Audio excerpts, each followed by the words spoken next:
Hello everyone. This video is exclusively for those of you who are facing issues with your Windows 10 or 11 installation not recognizing the hard drive in your computer. If you're experiencing this problem, this video is for you. If you don't have this issue, feel free to watch as it's always good to learn something new.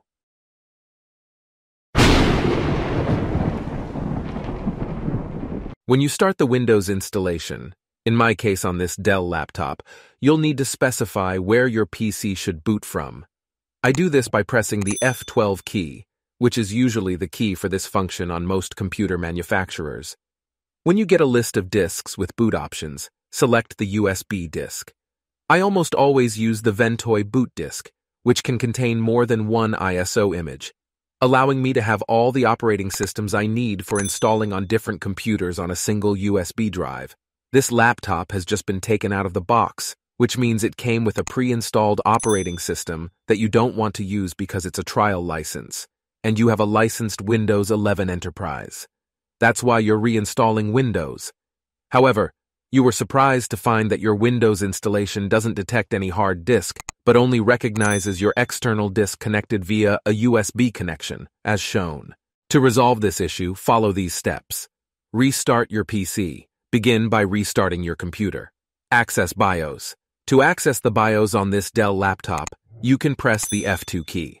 Alternatively, you can enter the BIOS by pressing the F12 key and then selecting the BIOS option.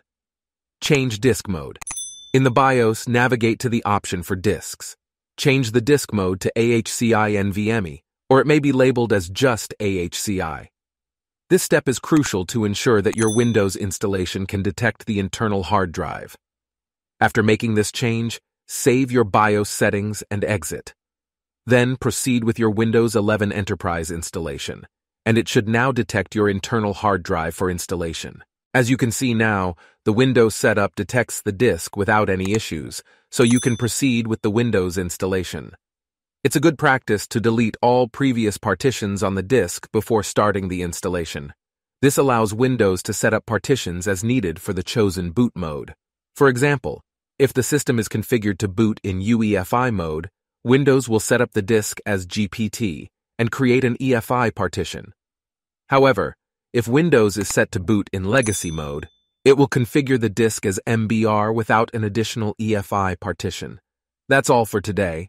Thank you for watching. Please like, comment, and subscribe to my channel. Thank you.